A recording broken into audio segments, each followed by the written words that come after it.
राजन साळवींचा एकनाथ शिंदेंच्या उपस्थितीत शिवसेनेत पक्षप्रवेश। कोकणात ठाकरेंना मोठा धक्का, पुढचा नंबर कुणाचा?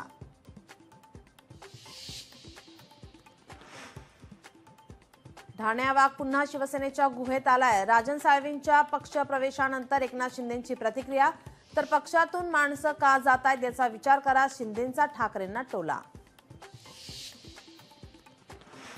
हर्षवर्धन सपकाळ यांची काँग्रेस प्रदेशाध्यक्षपदी नियुक्ती। विजय वडेट्टीवार यांची विधिमंडळ पक्षनेतेपदी नियुक्ती। हर्षवर्धन सपकाळ बुलढाणा जिल्हा परिषदेचे माजी अध्यक्ष। उपमुख्यमंत्री एकनाथ शिंदेंची आभार सभा यात्रा आज नाशिकमध्ये। आगामी सिंहस्थ कुंभमेळ्याच्या पार्श्वभूमीवर जिल्हाधिकारी कार्यालयात बैठक। तर नाशिकमध्ये शिवसेना उद्धव बाळासाहेब ठाकरे पक्ष आणि मनसेला शिंदेंचा धक्का। मराठा आंदोलक मनोज जरांगे आज भूमिका स्पष्ट करणार। उद्यापासून बेमुदत साखळी उपोषणाबाबत जरांगे काय भूमिका घेतात याकडे लक्ष।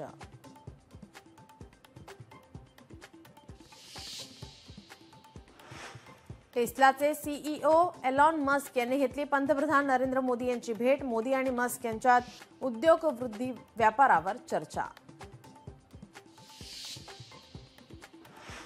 जगभरातल्या 180 भ्रष्ट देशांच्या यादीत भारत 96व्या स्थानी। डिजिटल वापरामुळे भ्रष्टाचार कमी झाल्याची माहिती।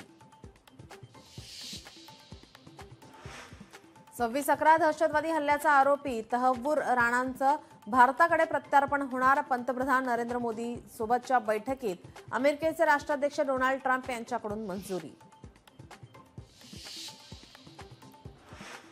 मणिपूरमध्ये राष्ट्रपती राजवट लागू। मुख्यमंत्री बिरेन सिंह यांच्या राजीनाम्यानंतर चित्र पालटलं।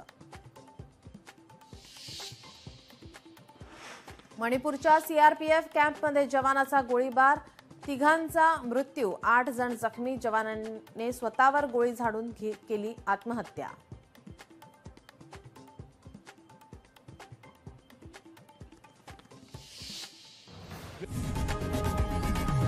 लोकशाही मराठी ऐका, पहा, जागरूक रहा।